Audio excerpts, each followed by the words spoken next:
I believe that we have a really well-functioning system in the US in a few different respects.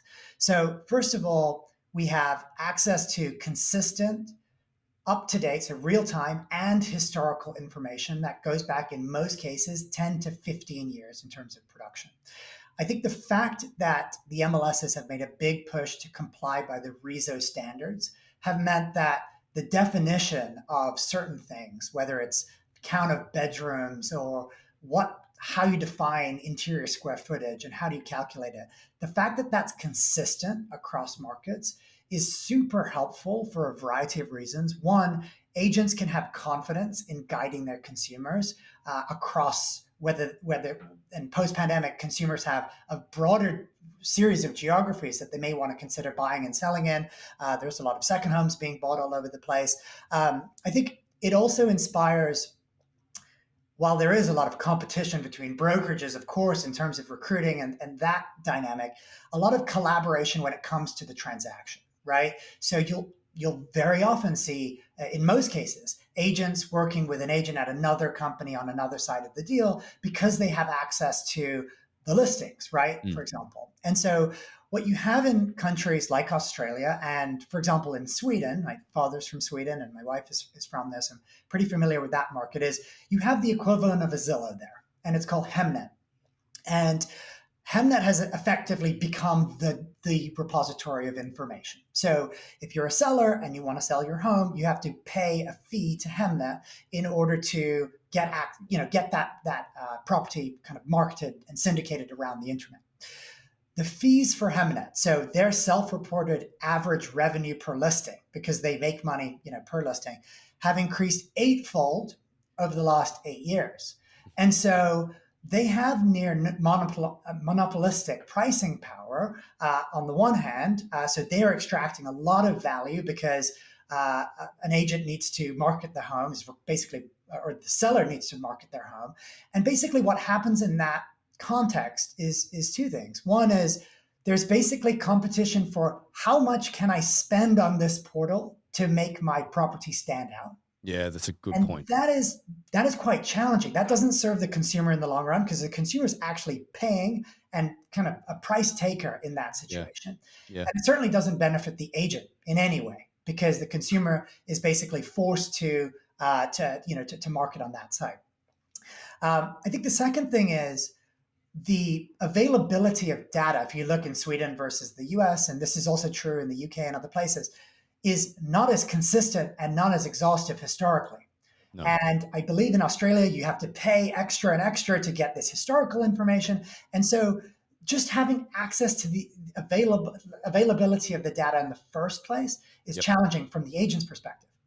Let's take the other side of the coin too, which is if you believe that my view is if you believe that technology is going to support the role of the agent or the process of buying or selling a home in the future, do you want to be dependent on a single company to provide all of the solutions that you would want surrounding that real estate data? So would you want your Zillow or your Hemnet to be the one to provide you every single solution that you would need as an agent?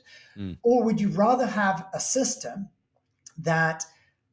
where the agents input it and then the agents have access to it and technologies can be built on top of it, whether it's my business building tools to help brokerages, agents, and teams grow, whether it's a virtual staging company that's allowing you to do virtual reality tours or in the future augmented reality tours with property information that allow you to have 3,000 people view the home versus 30 people coming to the open house and answering some of those questions for you. So there's a whole network of companies. It's often confusing how many companies there are to use, and that's a whole separate Tech Tony could probably answer that for you in terms of which technologies to look at. But the whole series of innovation that comes from having access to this data is critical. And listen, while I say all of those things, I have plenty of ideas of how we can improve the MLS structure that we have. Sure. But in general, I find that it's a very well functioning system relative to what folks have access to, and particularly at the price that they have access to it relative to other countries. Yeah, if you really look into that, and there's just been this general consensus for so long that just based on, I think, the UI or UX sort of feel of the MLSs really allows you to sort of take aim at it in the very beginning, even though you're probably not appreciating what it's doing from the collective data perspective and the accuracy to that. But just to shed some light on it's not even monopolistic. It's mafia style in Australia. There's no question about it. REA is the most, realestate.com.au is the most profitable real estate portal in the world. Just Hmm. to give you an understanding of what's happened over the last 10 years since I've moved to the US, is that I remember leaving Australia and to go onto realestate.com.au, it was about $1,000, about $1,200. Now that was to become what they call a premier property, because if you just put your property on realestate.com.au, you can do so for about $250, $300, or you used to be able to. That doesn't exist anymore, but you are on page 15. Now, if you go to be a premier property, you've got to be $1,200, and then everybody was just doing that. I believe now the Australians on this will probably be screaming at me because I'm probably going to get the price wrong, but I believe now it's somewhere in the vicinity of about $5,000 to get yourself at the top of the page for that zip code or that area, so to speak. Now, that's on, even if you're selling a $350,000 property, you still need to pay that amount of money. Yeah. And that is just an increase over that period of time. And there's even more money that you can spend even further to that in order to increase or enhance your listing even deeper and further. And it Yeah. is a mafia style of real estate, because it's only one individual portal and nobody can now catch up to them in any way. There is a sort of function to that in New Zealand that's a little bit better. And I don't know how they got to this, but there is the one main realestate.com.nz, I believe it is, or it might even be TradeLink, I think is the name of it. It's owned by all of the real estate companies and by the governing body. And you see it a little bit more, I don't know, it's a much more price managed thing in that country. Yeah. Same structure as what Australia is, but it being managed by the real estate companies, you haven't seen the uptick of what it costs. Now, again, I'm not speaking relevant to that because I haven't looked at it for years and years and years and years, but it's a very appropriate point to the real estate agents that are very anti MLS or whatever it looks like, is that it is keeping the cost down in a much larger way, and creating an opportunity for the industry to still move forward in the right direction, I think. And again, you've helped me understand that a little bit. Yeah. And listen, the other thing is, it's my firm belief that an agent representing a $350,000 home should have the same ability to market the property as someone selling a $3.5 million home.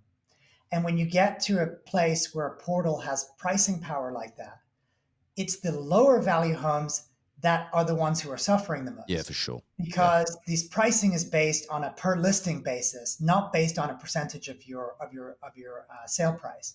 And so, in some ways, it's really focused on a specific market segment to the detriment of others.